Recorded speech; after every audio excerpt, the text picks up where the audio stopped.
Olá para todos, sejam bem-vindos e vamos a mais um vídeo pelo canal.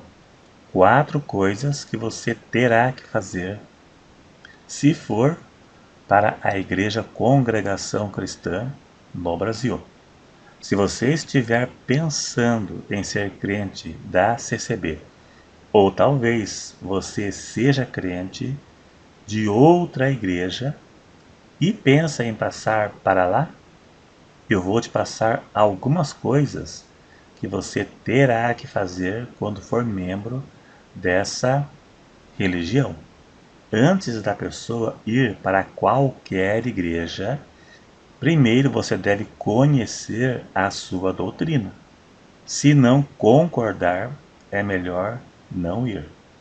Ainda que certas práticas não seja pecado, o que muitos chamam de usos e costumes, mas se lá tem usos e costumes, vamos falar assim, e você não concorda, então não vá.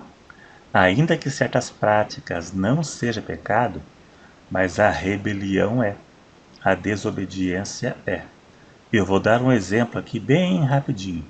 Tem um irmão aqui no canal, há muito tempo atrás, ele diz que era da Deus é Amor, e pegaram ele de bermuda e deram disciplina. Daí ele saiu e foi para a Assembleia de Deus. Eu disse, ainda que a bermuda não seja pecado, mas a rebelião é. Você vai para uma igreja se concorda com a doutrina dela. Se você não concorda, não vá. Então vamos então a algumas coisas que você terá que fazer caso decida ser crente na Igreja Congregação Cristã. A intenção não é ofender ninguém, é apenas mostrar aqui uma realidade, né? Uma realidade. Se gostar, dá um likezinho aí para ajudar na divulgação do vídeo. Vamos ao primeiro, o ósculo. Se você é homem, fique ciente. Lá eles se saúdam com ósculo santo. Aqui no Brasil, entre as mulheres é algo normal, mas entre homens não faz parte da nossa cultura. Então, entre homens pode haver tanto preconceito quanto constrangimento. Alguns podem se sentir constrangidos. Se você é homem e pensa em congregar na CCB, fique ciente que você vai ganhar muitos beijos em todos os cultos. Você vai sair com o teu rosto molhado de tanto beijo que você vai ganhar. Mas são beijos entre homens, homem com homem, mulher com mulher, né? É uma saudação assim, entre pessoas do mesmo sexo. Então quem vão te beijar serão homens. Beijinho no rosto, é claro. Mulher e homens não se saúdam com ósculo santo, nem ao menos senta junto sequer. Então eles têm o ósculo como uma doutrina. A Bíblia trata o ósculo como cultura de um local específico, daquele lugar.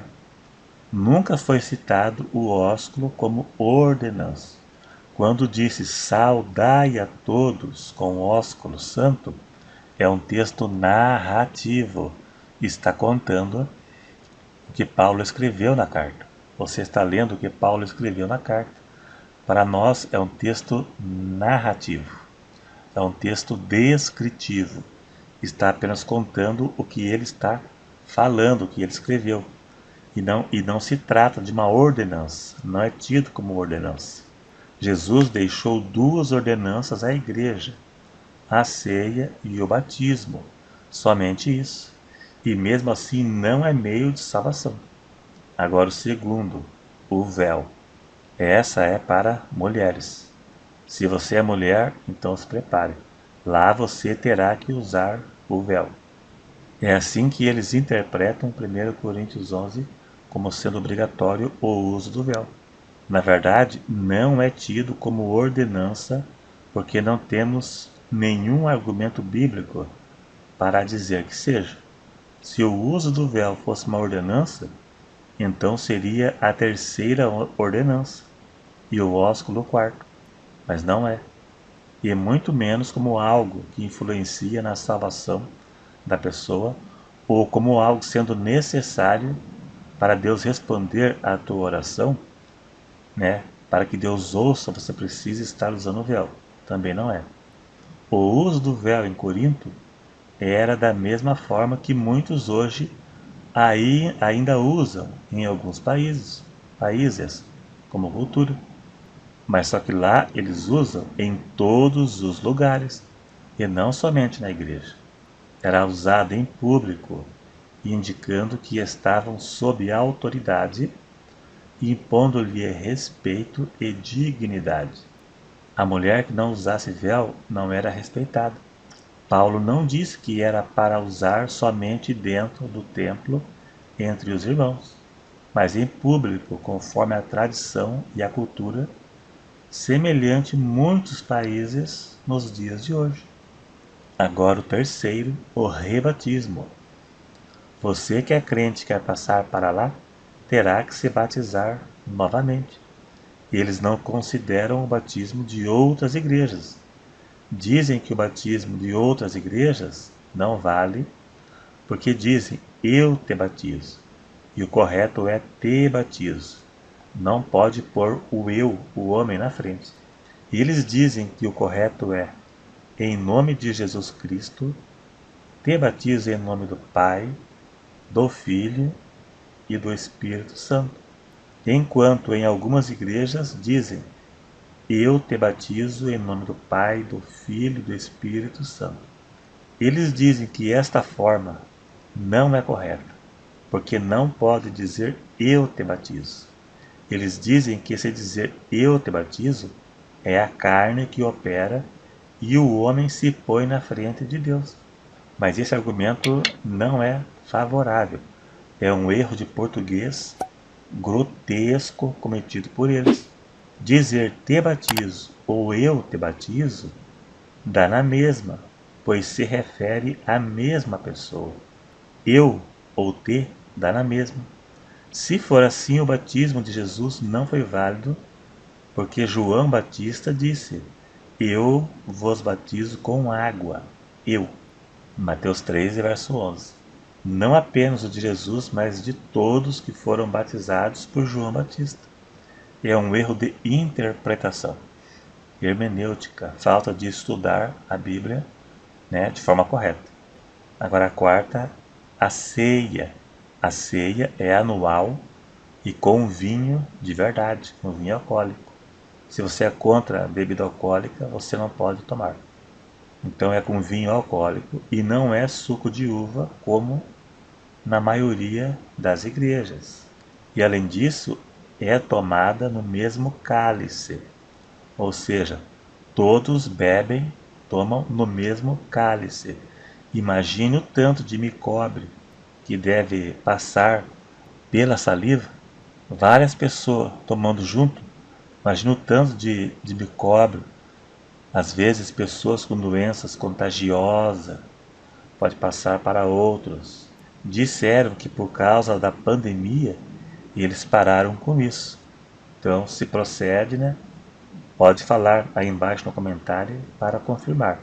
Disseram que pararam por causa da pandemia, mas era algo muito sem higiene. E eles levaram ao pé da letra que todos devem beber do mesmo cálice. Mas beber do mesmo cálice, na verdade, é do mesmo vinho, mas não precisa ser no mesmo cálice.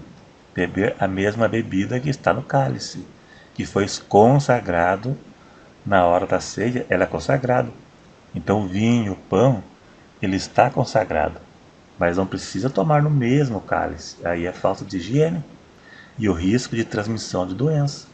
Pessoas com afta, com gengivite, imaginou? E doenças contagiosas que transmite pela saliva. E mais uma, se você perder a ceia, só depois de 1 ano para tomar novamente, porque a ceia lá é anual. Se você perdeu, só depois de 1 ano. Na verdade, a Bíblia não diz de quanto em quanto tempo a ceia deve ser tomada. A maioria das igrejas é uma vez por mês, mas a Bíblia não diz nada. Agora, se for levar ao pé da letra, a ceia ficou em substituição à Páscoa. E a Páscoa era anual. Então, nessa questão aí, se for levar ao pé da letra, teria que ser anual também. Mas não na mesma taça, né? É isso aí, então. Creio que não ofendi ninguém, porque eu falei de forma bem branda, né? Para que ninguém se sinta ofendido. Se gostou, dá um joinha. Se não é inscrito, se inscreva. Eu posto 3, 4, 5 vídeos por semana, de acordo com a disponibilidade. E até o próximo.